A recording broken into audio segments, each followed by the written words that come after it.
Bapak Ibu jamaah sekalian yang dirahmati Allah Subhanahu wa taala. Ramadan adalah hadiah besar dari Allah. Anugerah yang agung untuk mereka para hamba-hamba Allah. Di dalam bulan Ramadan ada curahan rahmat Allah. Ada maghfirah ampunan darinya. Serta pembebasan para hamba-hamba Allah dari neraka. Anugerah yang sangat luar biasa tentunya, ma'asyiral muslimin. Namun sayang sekali tamu yang agung ini akan segera meninggalkan kita. Tak terasa kita sudah masuk hari ke-21, padahal serasa baru kemarin kita sholat tarawih untuk pertama kali. Seakan-akan kemarin adalah hari di mana ditetapkan hilal pertama bulan Ramadan, Masya Allah. Maknanya sebagian besar Ramadan telah meninggalkan kita.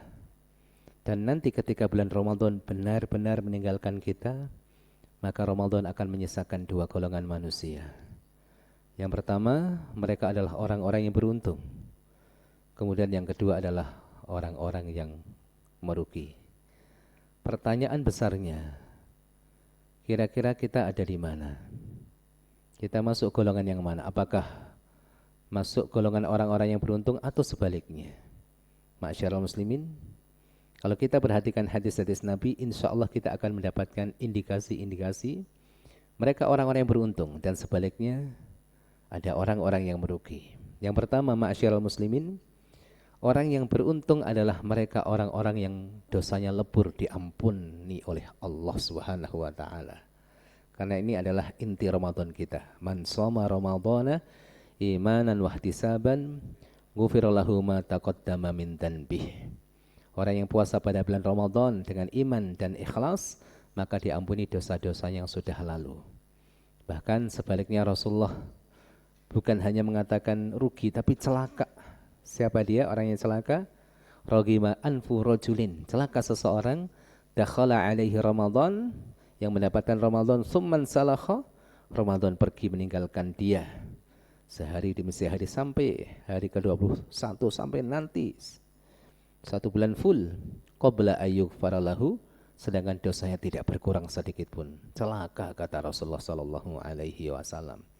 Bayangkan ma'asyiral muslimin, ada seorang hamba yang diberikan kesempatan mendapatkan Ramadan full. Pintu-pintu surga itu dibuka, menandakan rahmat Allah itu sangat luas pada bulan itu. Pintu-pintu neraka ditutup. Maradatus syayatin, pentolan-pentolan syaitan dibelenggu oleh Allah, lemah sekali pengaruhnya. Pahala amal ibadah dilipat gandakan, doa-doa diijabahi, tapi kemudian Ramadan tidak memberikan apapun terhadap dosanya. Dosanya tetap utuh, tidak terkurangi sedikit pun. Sungguh celaka orang seperti ini. Ma'asyiral muslimin, sesungguhnya Ramadan adalah ajang perlombaan. Aslinya adalah zamanul munafasah, waktu di mana kita berlomba. Makanya dalam Al-Quran, ma'asyiral muslimin, ketika Allah menyampaikan tentang akhirat, tentang ampunan, Allah memerintahkan kita untuk bersegera. Fabidzalika falyatanafasil mutanafisun. Ketika Allah menceritakan tentang surga, kenikmatannya, apa kata Allah? Maka untuk itulah mereka harusnya berlomba-lomba. Di surah Al-Imran, wasari'u, bersegeralah ila maghfirah, kepada ampunan dan surga yang seluas langit dan bumi. Di surat Al-Jumu'ah, ketika kita menghadiri salat Jumu'ah, fas'au, berjalan cepatlah. Tapi ketika kita menghadapi dunia, apa kata Allah? Walladzi ja'ala lakumul arda dzalula famsu fi manakibiha. Allah yang menjadikan bumi ini mudah untuk dilalui, mudah untuk ditapaki, maka berjalanlah di setiap penjurunya. Dalam rangka apa? Bukan mencari ampunan Allah. Wabtagu min fadlih, carilah karunia berupa rizki dunia. Kita diperintahkan berjalan. Makanya ini perlombaan. Hasan Al-Basri mengatakan, innallaha ja'ala ramadhana midmaran li khalqih yastabiquna fihi bi ta'atih. Allah menjadikan Ramadan sebagai ajang perlombaan untuk para hambanya, berlomba dengan ketaatan. Fasabaqa qaumun, maka ada orang yang betul-betul manfaatkan bulan Ramadan sebagai ajang perlombaan. Fafazu, mereka keluar dari Ramadan sebagai pemenang.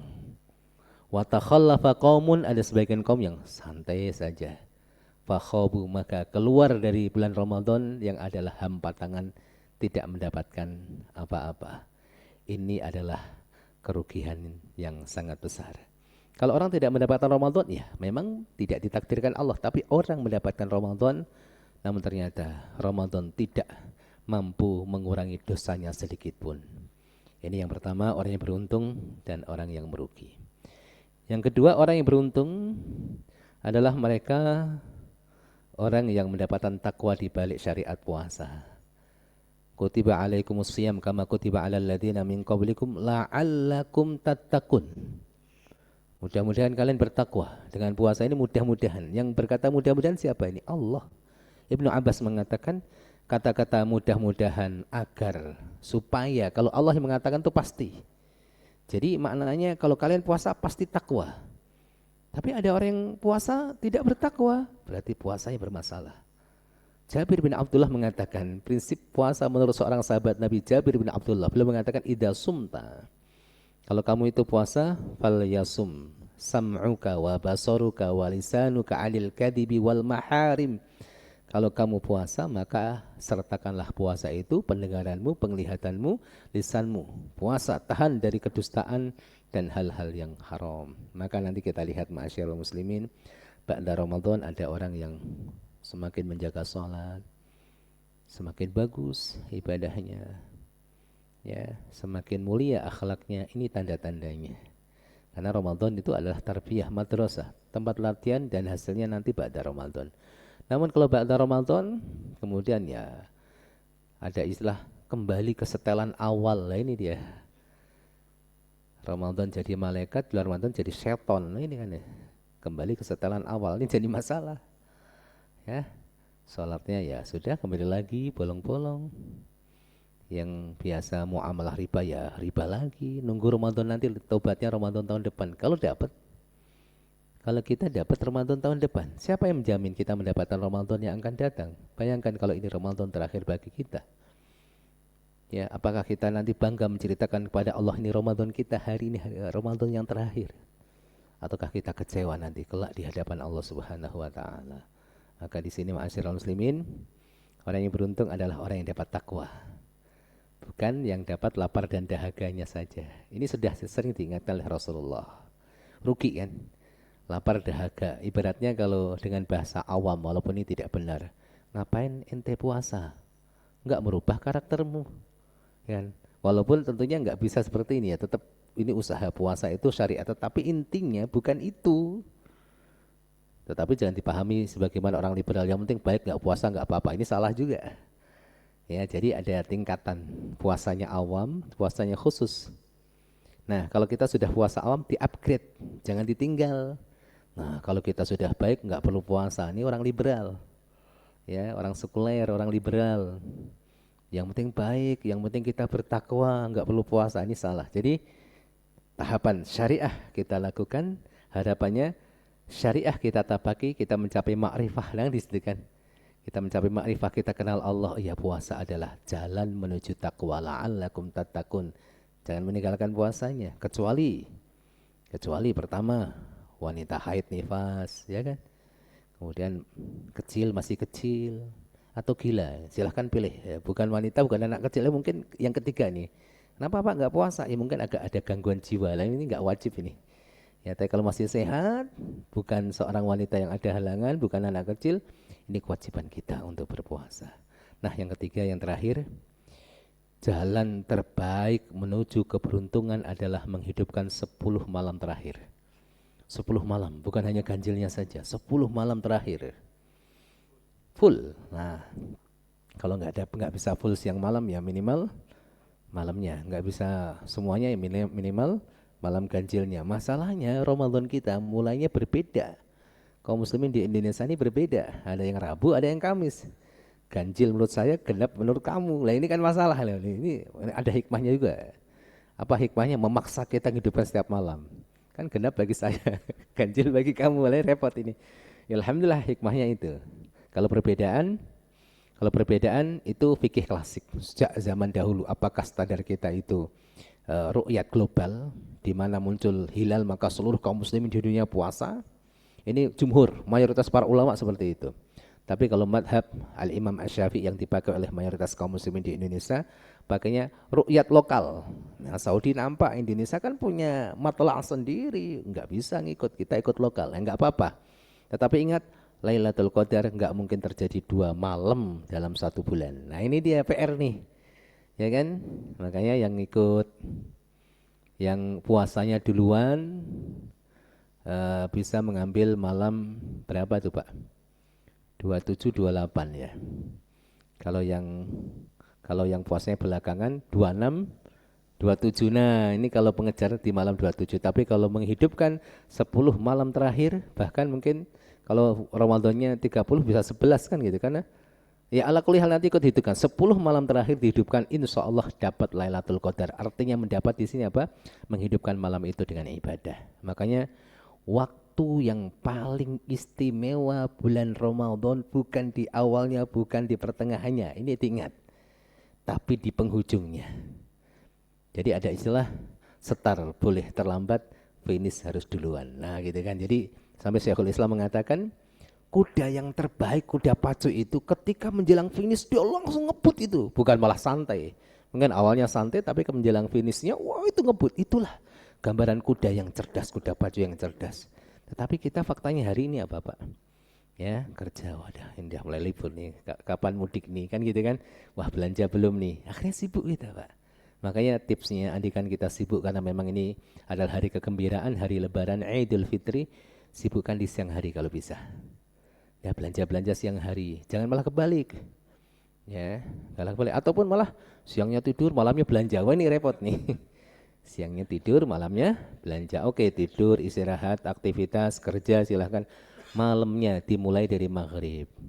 Maka malam-malam Lailatul Qadar itu, malam-malam akhir ya, bulan Ramadan yang diharapkan ada Lailatul Qadar di salah satunya. Jangan lupa minimal membaca Al-Ikhlas 3 kali. Sedekah walaupun hanya 50.000. Transfer ke siapa sajalah. Tiap malam aja dibagi. 100.000, 100.000, 100.000. Kemudian membaca zikir, sholat sekian rakaat, dijadwal saja Pak, istighfar sekian kali. Jadi satu istighfar kita kemudian bertepatan dengan Lailatul Qadar, Masya Allah lebih afdal dibandingkan istighfar kita selama 1000 bulan lamanya. Rasulullah diceritakan oleh Aisyah, karena Nabi SAW, Nabi Muhammad SAW idza dakhala al-ashrul awakhir, kalau datang masuk 10 hari terakhir, apa yang beliau lakukan? Ahyal laila, menghidupkan malam. Jadi tidur sedikit gak masalah, 1 jam 2 jam, setahun sekali ini Pak. Wa aiqadha ahlah, membangunkan istrinya. Wa syadda mi'zarahu, dan mengencangkan sarungnya. Mengencangkan sarungnya ada 2 makna. Kiasan bersungguh-sungguh untuk ibadah. Ada kiasan juga wa syadda mi'zarahu itu menjauhi istrinya sementara untuk fokus ibadah. Jadi intinya fokus ibadah, mau dekat mau jauh dari istri fokus ibadah. Bahkan diajak istrinya untuk i'tikaf, untuk ini. Nah kalau kita tidak bisa i'tikaf full, ambil sebagiannya. Mudah-mudahan usaha kita diberkahi oleh Allah Subhanahu Wa Taala. Kita tidak tahu ma'asyiral muslimin, apakah ini Ramadan terakhir kita atau tidak. Wallahu a'lam bishawab. Apakah kita masih bisa berkumpul nanti tahun yang akan datang mengadakan acara seperti ini, atau mungkin sebagian kita sudah dipanggil oleh Allah, kita nggak tahu. Allahumma taqabbal minna innaka antas samiul alim wa tub alaina innaka antat tawwabur rahim. Allahumma inna nas'aluka husnul khatimah wa na'udzubika min su'il khatimah ya Allah ya Rahman. Rabbana la tuzigh qulubana ba'da idh hadaitana wa hab lana min ladunka rahmah innaka antal wahhab. Allahumma a'inna ala dzikrika wa syukrika wa husni ibadatik. Rabbana atina fid dunya hasanah wa fil akhirati hasanah wa qina adzabannar. Walhamdulillahirabbil alamin. Assalamualaikum warahmatullahi wabarakatuh.